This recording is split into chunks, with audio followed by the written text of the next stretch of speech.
We've mentioned earlier that our office, the Office of Emergency Management, works with a number of partners from time to time. And we're pleased today to talk about two calendar items which involve, one of which involves one of our main partners. We'll be talking about the month of March being American Red Cross Month, as well as this particular week that we're in here, March 9th, is a part of the Severe Weather Preparation Week, and we'll talk a bit about that. We'd like to introduce our distinguished guest for today, Mr. John Hughes from the American Red Cross. Mr. Hughes is the Executive Director of the American Red Cross Piedmont Triad Chapter, and he's going to speak to you about a few items, and he'll be followed by Leah Cordell from our office, who will speak to you about Severe Weather Preparedness Week. And she's going to also give you information about a special announcement that we'd like to make. Mr. Hughes.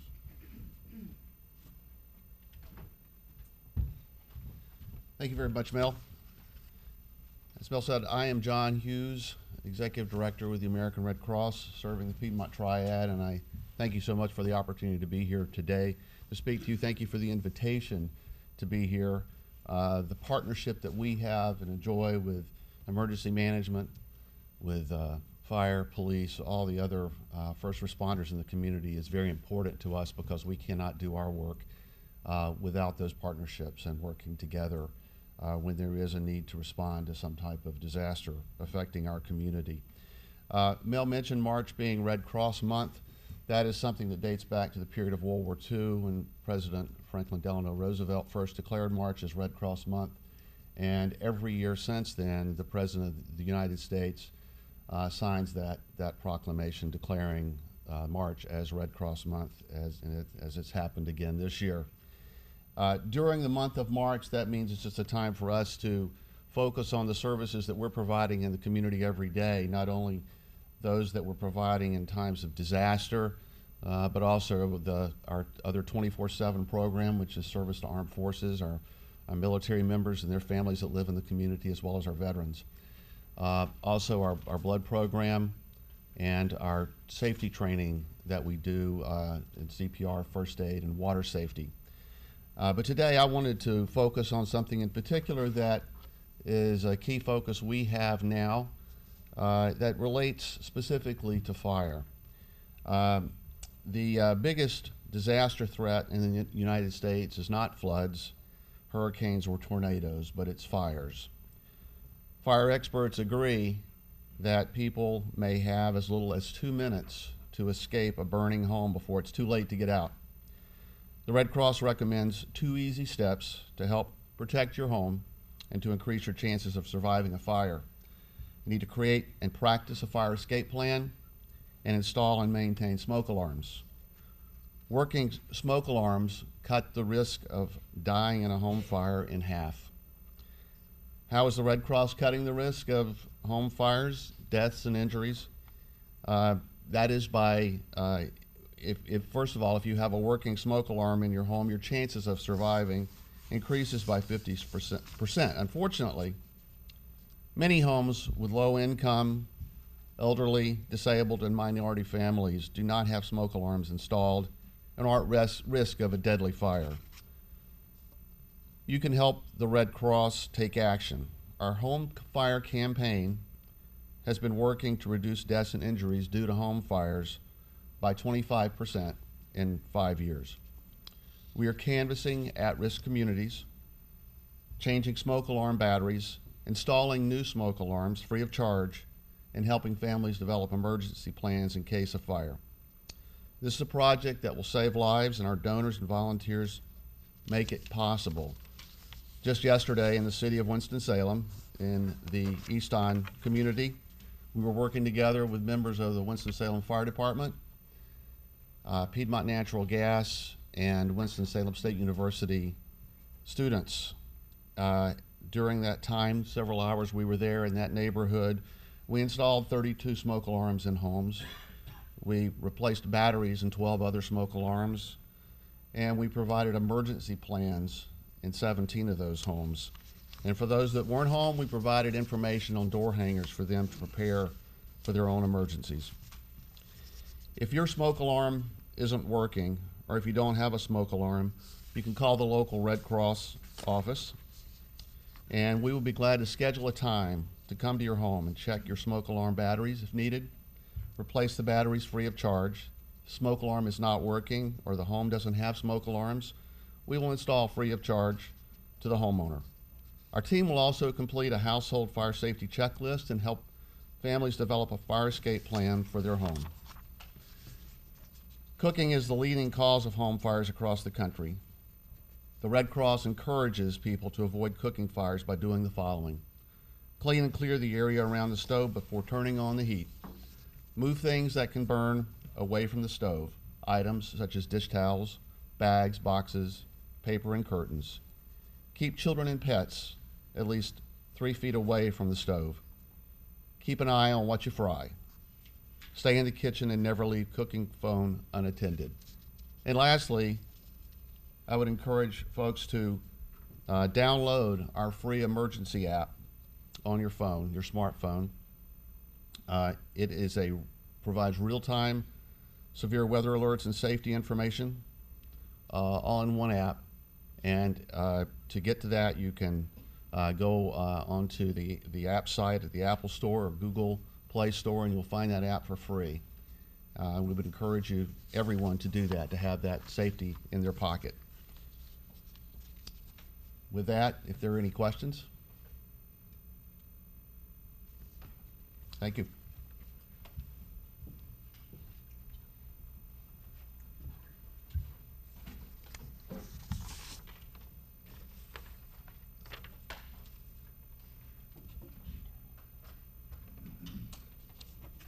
Good morning. My name is Leah Cordell. I'm with the Office of Emergency Management, and this week is Severe Weather Preparedness Week in the state of North Carolina. It started on Sunday and it will end on Saturday. Basically, we want to remind people that we're getting ready for yard work, flowers to bloom, etc., but we also need to be preparing for severe weather. We have thunderstorms, tornadoes, lightning, high winds, hail, and flooding that can happen in the springtime. So everybody needs to start thinking about what's going to happen, if you meet these disasters. This morning at 9:30, there was actually a statewide tornado drill with local school systems and local governments participating in the tornado drill. We also like to encourage people to develop an emergency plan. What is your family going to do in the case of an emergency? A couple of things. We have a couple of classes offered by Emergency Management. This one is the CERT basic class, Community Emergency Response Training. It's going to be offered April 21st through the June 16th every Thursday at the Church of Jesus Christ of Latter-day Saints in Clemens. It runs every Thursday from 6 to 9 p.m.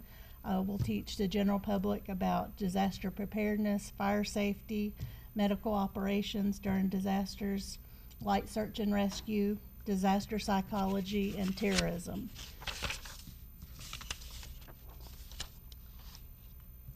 Also, we're also having a class on, hold on.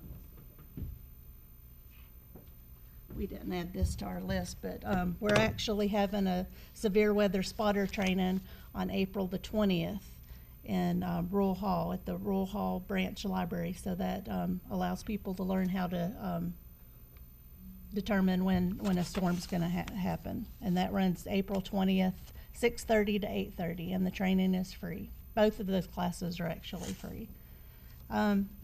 We also encourage people to download the Ready North Carolina app. You can get all kinds of information about disaster preparedness and tips on the Ready North Carolina app. Forsyth County also has a mobile app, a web app that you can download to your mobile home screen. It's Ready Forsyth. And don't forget to like us on social media, Facebook, Twitter. And for any information about that, you can contact Emergency Management And in conjunction with Severe Weather Preparedness Week, we are hosting a tone alert radio giveaway contest during this week. It actually starts today and will run through Sunday, the 13th. The contest requirements are simple.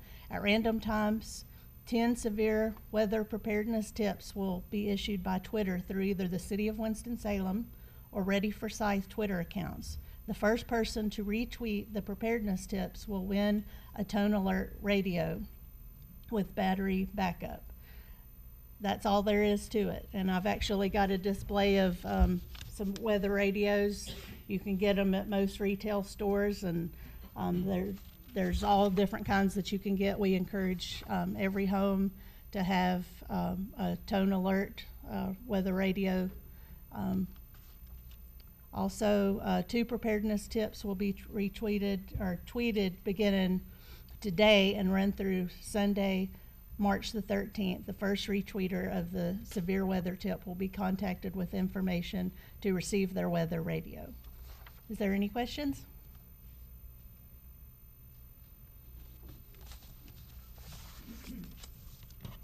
Thank you.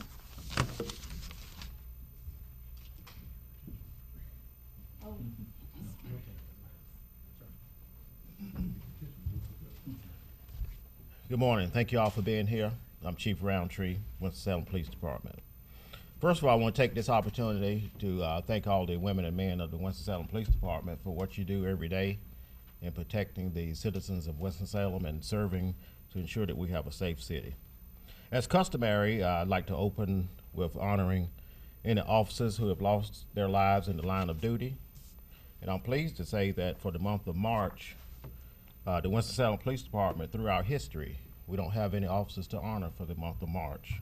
But I do want to honor any officers nationally who have lost their lives in the line of duty during the month of March.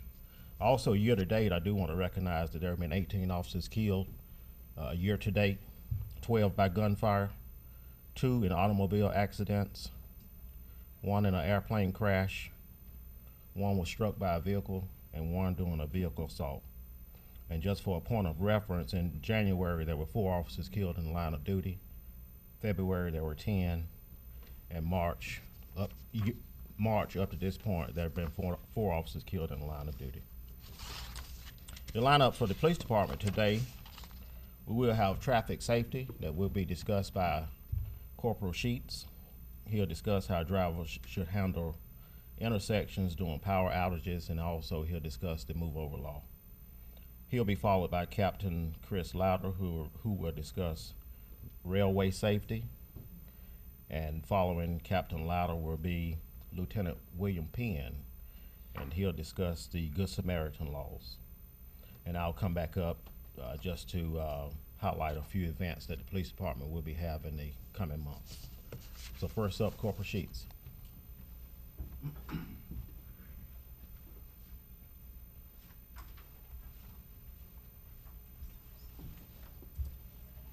Thank you, Chief Roundtree. As was said, I'm Corporal Sheets with the Traffic Enforcement Unit. Following on emergency management's comments of storms and power outages during the month of February this year, our city experienced one such storm where we had significant power outages throughout the city. It wasn't involving snow and it wasn't involving ice, but it was involving wind that knocked down trees and had severe power outages throughout the city. That created a significant number of motorists still on the roadways and traveling on our roadways and attempting to negotiate intersections with the power out and no traffic lights to determine who should go when. The purpose of these comments today is to explain how that is supposed to transpire. When motorists arrive to an intersection that is generally or normally controlled by a traffic light, and the power is out to that traffic light, motorists need to come to a stop and treat that intersection as if it is a four-way stop sign intersection. Just because the light is out and there's no light there doesn't mean that you can just travel straight through that intersection. All motorists are to come to a stop and treat it as a four-way stop. With that being said, the right-of-way then goes to the person on the right, the person on your right. This works great and is all well and good on small intersections, but when you have large roadways like Peters Creek Parkway and you're coming up from a smaller side street, the safest recommendation would be to make a right-hand turn as opposed to trying to cross over 4 or 6 lanes of traffic of Peters Creek Parkway. You can make a right-hand turn safely, go down the road a ways, and make a safe U-turn to come back up in the opposite direction, as opposed to assuming that the motorists coming down the road are going to stop and try and go across the roadway. And now I'm also going to speak on the move over law. The move over law has been in effect for a significant period of time now, but it was amended on October 1st of last year. And the move over law has always included emergency vehicles on the side of the roadway, and an overview of the move over law states that whenever there are emergency vehicles, or, this is the part that's been added, any public service vehicle, and I'll explain what that is here in a few minutes, parked or standing within 12 feet of the roadway and giving a warning signal by appropriate light. Appropriate light means a flashing blue light, red light, or yellow amber light, depending on the type of vehicle. Motorists are to move over, or if they are unable to move over, slow down until they have passed that vehicle on the side of the road. So for an explanation of what are emergency vehicles, it includes law enforcement vehicles, fire department vehicles, public or private ambulance, rescue squad, and then your forestry, marine fishery vehicles, and Department of Environmental and Natural Resources. So all of those are your common law enforcement, fire department, ambulance vehicles. A public service vehicle has, like I said, now been included in this move over law. And there is a long list of what is a public service vehicle. It's defined as any vehicle that's being used to assist motorists on the side of the road, whether it's a disabled vehicle or a wrecked vehicle. So this includes any tow truck, any IMAP vehicle, or any AAA vehicle, any vehicle that has that is a public service vehicle assisting motorists and is activating a flashing amber light.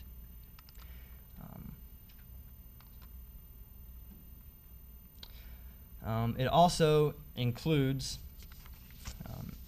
any vehicle that is working on utility services.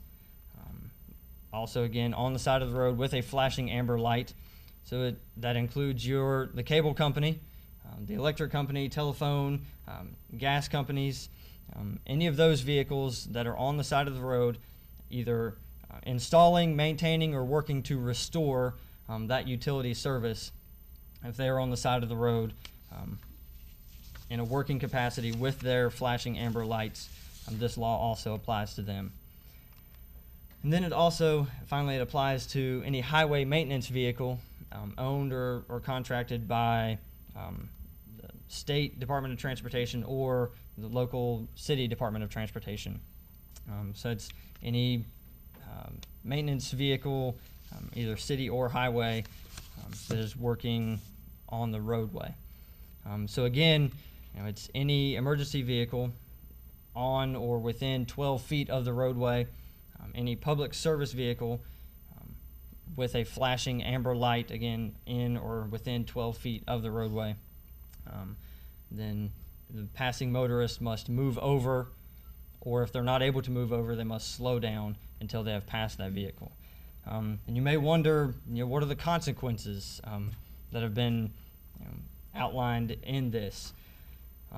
The state of North Carolina has established that the fines for violation of this is a $250 fine plus $190 cost of court.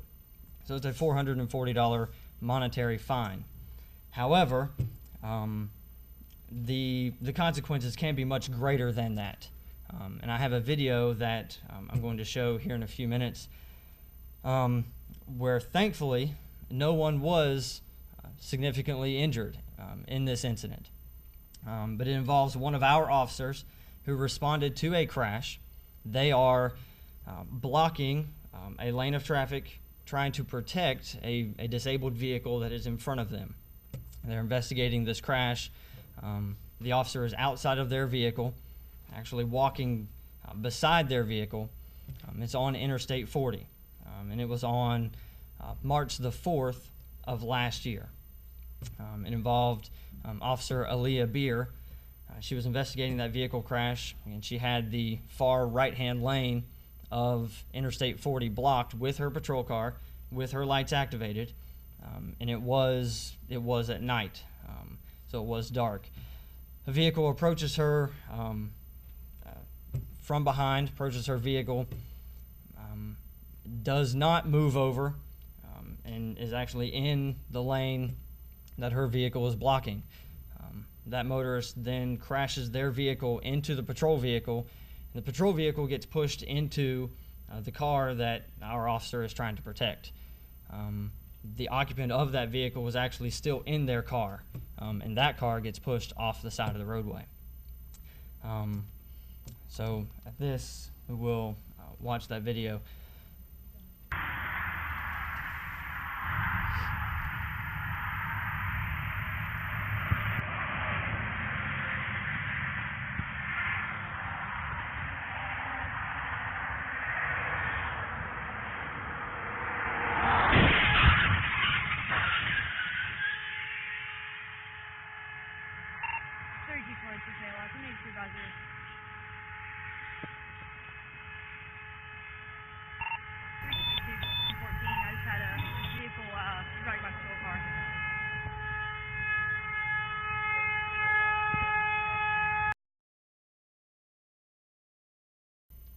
So as you can see, a vehicle traveling on Interstate 40 at 65, 70 miles an hour has a major impact when it collides with another vehicle. Thankfully, there wasn't anyone crossing in between vehicles. There wasn't anyone, Officer Beer wasn't in her patrol vehicle at the time.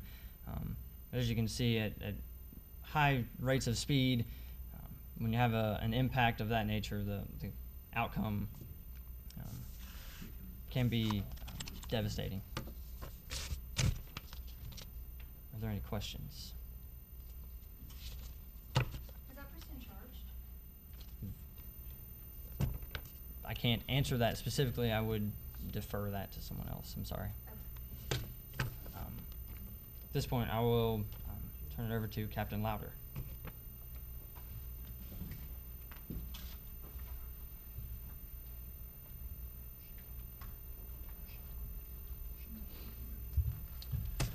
Good morning.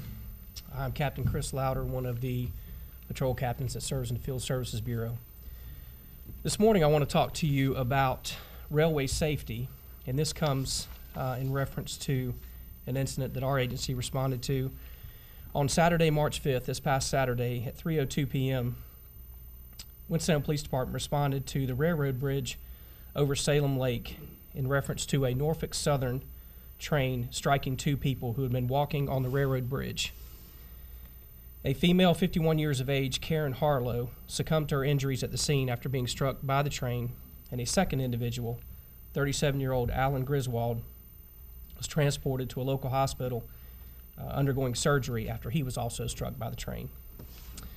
In response to this, on February 5th as well, in Kernersville, we had an individual pedestrian that was struck by a train at 6:30 p.m. along East Mountain Street near Coram Street. So we felt it would be beneficial for the police department to respond and talk overall about pedestrian safety in and around railways. We certainly want to, from the police department standpoint, thank all of the first responders who came out, all the agencies that came out, Norfolk Southern Railroad, that responded on Saturday and assisted with the incident. It was certainly a team effort in handling this and making sure that we had everything covered and everything taken care of from a safety standpoint. We certainly also want to remind, and our thoughts and prayers go out to the individuals' families who were involved in both incidents on February 5th and also on March 5th. Overall, railway safety, we think about that with vehicles and all the crossings that we have, certainly in Forsyth County. However, today we're going to focus on pedestrian traffic and the crossing of those or walking on railroad tracks. First of all, as a general reminder, the only safe place to cross is at a designated public crossing where there are flashing lights or a gate. Railroad tracks, trestles, and yards, they are all private property and are subject to arrest and or fine. In generally, with a vehicle train that's traveling even through, say, the city of Winston-Salem, it can take a mile to a mile and a half to 2 miles to stop the train, and that's if the engineer suddenly sees an emergency or sees something on the tracks. There's no easy way, obviously, or quick way to stop a train that's in motion, even going between 15 and 30 miles an hour. Trains overhang on the tracks by at least 3 feet in both directions. Loose straps hanging from the cars may extend even further, which could cause even more danger for someone who's on a track. Flashing red lights indicate a train obviously is approaching in either direction, and you can be fined for failure to obey these signals, whether you're walking on the tracks or whether you're in a vehicle. In general, do not fish, walk, or maintain any type of occupancy on railroad tracks. And there's only enough clearance, obviously, for the tracks to pass, for the train to pass on the tracks without room for pedestrians or any other objects. There's an organization, it's called Operation Lifesaver. It's the largest and most influential rail safety organization in the United States. It was founded by the Union Pacific Railroad in the early 1970s, and they are a national nonprofit organization with charter membership in each state across the United States, and they have public safety coordinators in each state. Their program is dedicated to reducing collision injuries and fatalities at highway, railway crossings, and railroad tracks. According to Operation Lifesaver, in the United States, a person or a vehicle is hit by a train every 3 hours. In North Carolina, we have consistently ranked in the top 10 across the United States in the number of trespassing fatalities. And in 2014, North Carolina was 7th in the United States for trespassing fatalities. There were, also in 2014, North Carolina was 16th in the number of highway rail collisions, whether that involved a vehicle or trespassing. North Carolina Operation Lifesaver, as well as the counterparts, other nonprofit organizations, offer safety education opportunities free of charge to the public. They offer programs available for all ages, from school-age children up to adults, for professional drivers, law enforcement, and first responders, school bus drivers, and basically offer presentations across the state free of charge in order to educate the general public, anyone who travels consistently on our roadways, in order to reduce these injuries and fatalities.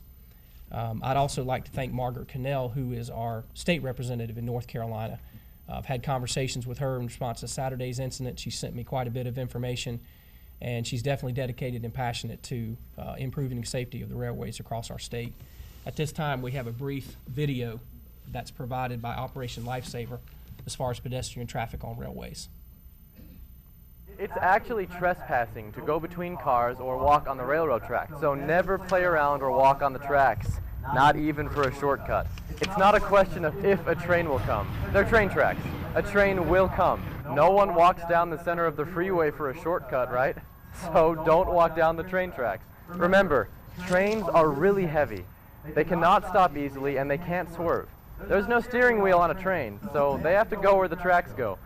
And not only is it dangerous, but walking or playing on the tracks is trespassing, and you can be hit with a hefty fine. No trespassing also means never throw anything or place things on the track. Besides, tracks cars are pretty quiet. Is a flat penny really worth risking your life over?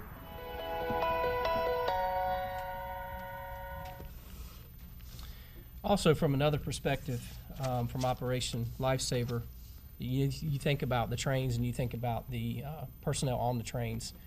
And as it was described to me yesterday, whenever they have to activate their emergency braking system, you also run the risk of causing some type of major derailment or some type of property damage to the train as well. So you not only have the pedestrian perspective, but you're also putting into jeopardy the train and also the personnel on the train, because if something malfunctions within the braking system, you're talking about a major derailment and a major incident in that county or jurisdiction, which could cause multiple problems. Overall, in 2015, we had, in the state of North Carolina, there were 203 injury accidents involving trains.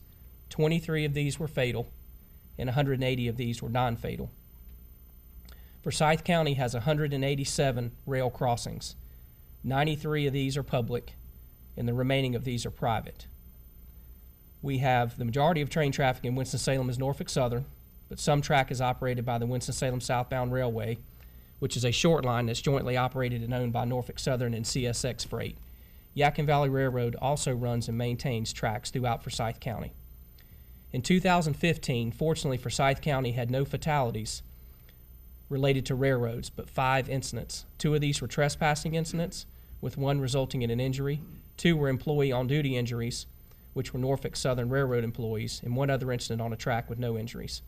And of course, in 2016, as we stand here on March 10th, we've already had 2 trespasser fatalities, the one in Kernersville on February 5th and the one this past Saturday on March 5th. What can be done to bring these numbers down? Basically, from our standpoint, from a public safety standpoint, it's illegal to trespass, to walk on railroad tracks. It's a Class 3 misdemeanor. We have the ability to cite people criminally for that.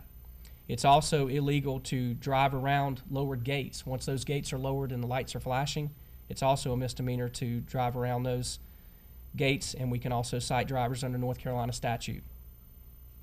We're in conversations now, the police department is, with Operation Lifesaver and Ms. Cannell. What we're in the early planning stages of is to have what's called a crossing blitz, and we're going to work through the protocol on that. And our goal is to bring Operation Lifesaver to Forsyth County and have them partner with public safety and with the police department to conduct a crossing blitz campaign at one of our identified railroad crossings, either in the city limits or in Forsyth County, and be able to pass out literature and reach those drivers on an education level to improve railway safety and pedestrian safety in North Carolina, and particularly in Forsyth County and Winston-Salem. Is there any questions anyone has at this time? Thank you. I'd like to bring up Lieutenant William Penn to talk about the Good Samaritan laws.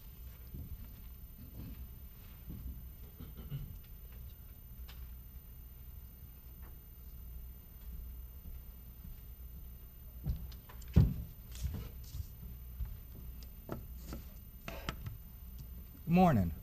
My name is William Penn, and I'm a lieutenant with the Special Investigations Division. Today I'll speak to you briefly about an naloxone update as well as Good Samaritan laws clarification. About 6 months ago, the police department and fire department came before you in a press conference and spoke to you about training we'd be receiving on naloxone. Naloxone is an antidote which reverses the effects of opiate overdoses. Today I'd like to report to you that since we've implemented that program, we've had 7 successful reversals of opiate overdoses throughout our city. During these episodes, the persons we encountered were unconscious and suffering from respiratory distress. We were able to successfully reverse those overdoses and bring them back to consciousness as well as stability. We have 2 units. One is an inhaler and one is an injector. This is the injector. And as you will see, it's pretty user-friendly as it tells me what to do. Place the black end against outer thigh, then press firmly and hold in place for 5 seconds. We then place it on a major muscle area. I'm putting it on my leg for 5 seconds. Injection complete. Injection complete. This And after that, may be reused for training purposes. the reversal should take place.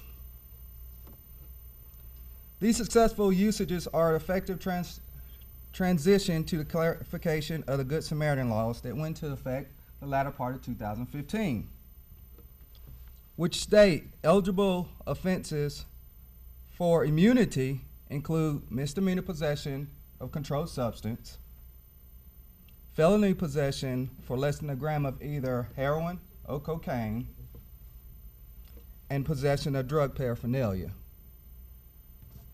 The criteria that must be met in order for the immunity applies as follows.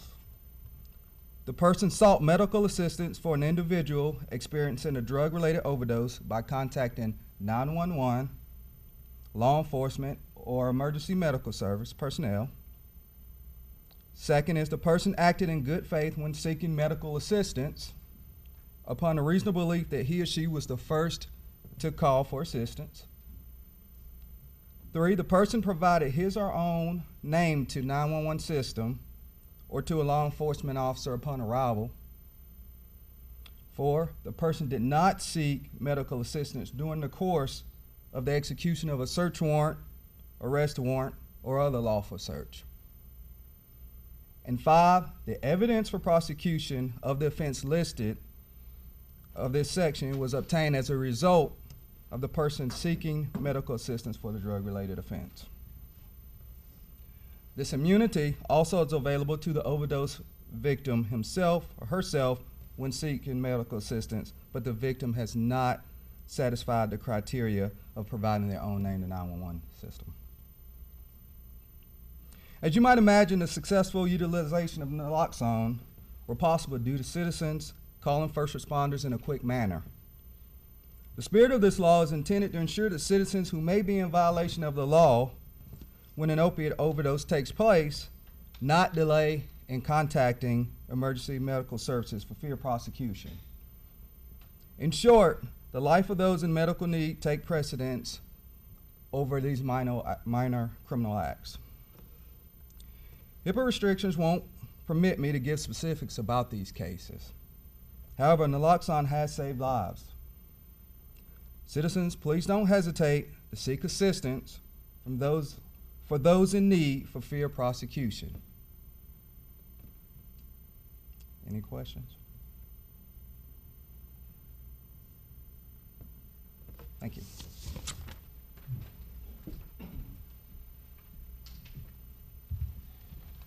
Thank you, Lieutenant Penn. Also, thank you to Captain Louder and Corporal Sheets. All very important topics for our citizens to be aware of. One I do just want to speak to just a little bit more on the move over law.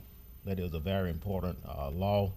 It's very important for the safety of our first responders. Officer Beer is here today.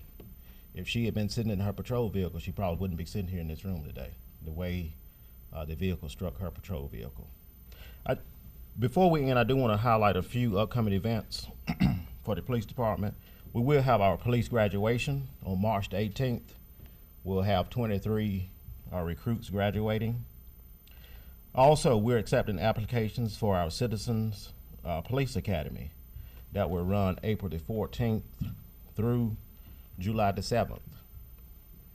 And we'll also have our explosion event, which will be held on March the 19th. For those of you that don't know what the explosion event is all about, it's an event that's sponsored by the Winston-Salem Police Department's Hazardous Device Unit. It allows individuals with visual impairment to have a traditional Easter egg hunt. Our hazardous device unit makes beeping Easter eggs, and it allows the young people and also adults participate in this to actually have the opportunity to have a traditional Easter egg hunt. That event, again, will be March the 19th at the Reynolda Village from 10 to 2. Also, we'll be doing the same event at Governor's Moorhead School for the Blind in Raleigh on April the 9th. And also, we'll be making a second trip to Asheville this year to also host the same program in Asheville. Any questions on the topics that we discussed today? If not, Michael. Video that you showed? Yes. Going back to what Morgan was asking about, was that driver charged? I'm not sure, but I can get that information for you. Okay, was that the first body camera video that you guys have released? I'm not sure if it's the first, but we'll be glad to let you have a copy of it, if that's what you're asking. I'm kind of asking why are you guys releasing that video when you won't release other videos? I understand that a lot of times when there's an investigation and things like that, you guys can't. But have you kind of drawn the lines on what you guys will and won't release when it comes to body camera video? Not necessarily. We're going by what the state law allows us to release. It's not that we're refusing to release anything, but in this particular case, because of public safety and for I'm not really sure if there are any pending charges or not, but I can get that information for you. But we do think that based on the information that we have, that's the reason why we're showing that here today. And this is not the first time we've shown this video. We've shown this to our Public Safety Committee also. If you're giving out copies of that, I'd like one. Yes. And, We may not have it right here today, but we can get you a copy of what you saw today. okay.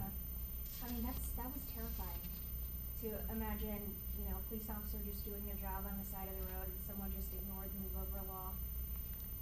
I don't know, that was kind of alarming to see how close she was, and don't you agree?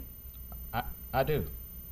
She's the best person to talk to. She'll be available afterwards if you would like to speak with her personally. Okay.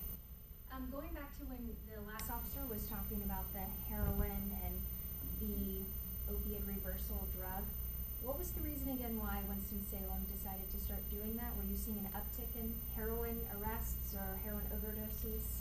Well, across the country and particular here in this area, we are seeing more opiate or heroin overdoses. And as an agency, we want to do everything that we can to protect the public and also save lives when we have the opportunity to do so. That's why we made a decision to start the program. And like you were saying, a lot of areas are seeing heroin overdoses nationwide. Like the reasoning is because people are on prescription drugs, they can't afford to get the refill for the painkillers, and they're turning to heroin because it's a cheaper alternative. Is that true also in Winston? Are you researching the reason for the increase? I may get Lieutenant Penn to come back up since he's the drug expert, but nationally, those are some of the reasons why. I'm not really sure if that's the reason why here in Winston-Salem and Forsyth County. Lieutenant Penn, can you respond to that? Well, I would just say there are a variety of reasons.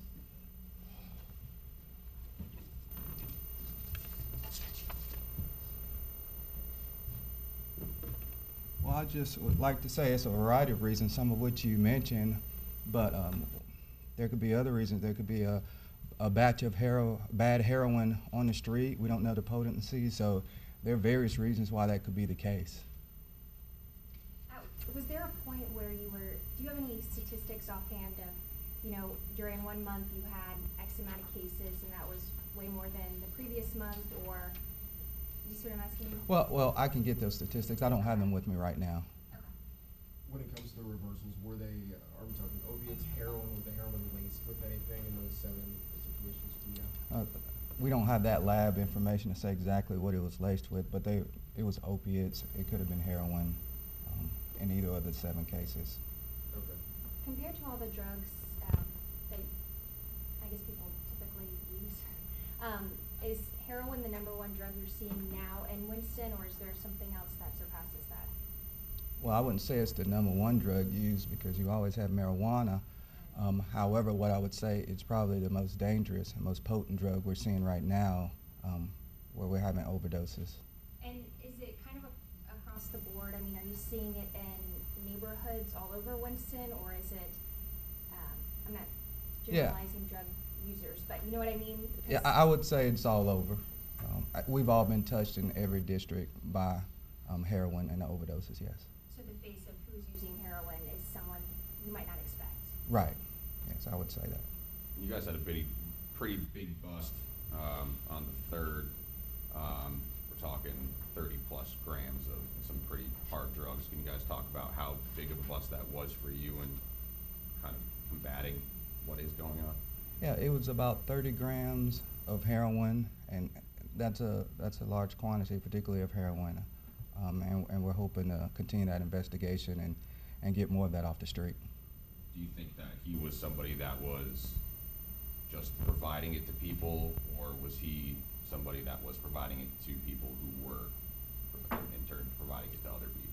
I would say he was in possession of it, so he was doing something with it, but we're still investigating that. So we'll keep working to see where his role is in that. But can you just kind of talk about how big of a bust that is for you guys? 30 grams of heroin is significant. It's fairly a large amount of heroin. It is, so it's pretty significant. Like relatively speaking, if you find someone on the street, if they have, what's a typical amount of an arrest for someone who has heroin on them? Because 30 grams, when you say that, it's like, what does that mean?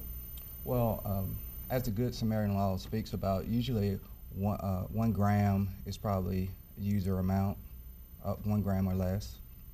So 30 grams is significant. When we talk about heroin use, some other counties around here, they talk about how people kind of moved away from heroin maybe and then started using prescription drugs. And then those prescription drugs got a little too expensive, so now they're going back to heroin. Is that something that's happening here?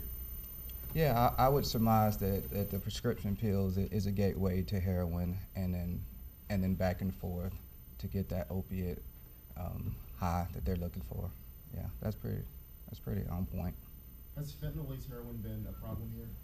I'm sorry, say that again. Laced with fentanyl, Well, which is an opiate, stronger opiate. Yeah, it's a problem here, as it is everywhere. We've run into that in Winston-Salem. You guys seen in any larger quantities other than a pocket here or there, an issue that you guys are worried about? I can't say that I recall a large quantity of heroin being laced with fentanyl at one time. No, I can't say that.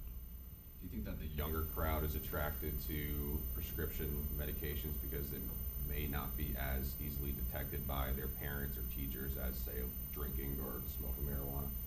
That's probably accurate, but what we're seeing is that it cuts across all ages in prescription pill abuse as well as heroin. You mentioned some success with the Good Samaritan law, people calling and saying this is the situation, we need emergency medical attention to help people who are in overdose situations. Is there something else that the police department or maybe the county can do together to kind of combat what might appear to be a public safety issue or a public health issue? Like people are having these underlying issues of being on pain medication and then turning to something like heroin when it's across the board. Do you see what I'm saying? What I would say, that's the point of today, is educating everyone on, number one, the Good Samaritan law, going ahead and make that phone call, even though you may be in violation of the law, so that we can continue to save lives, because that's going to be most important. But we're always open to new ways to get our message out to the public.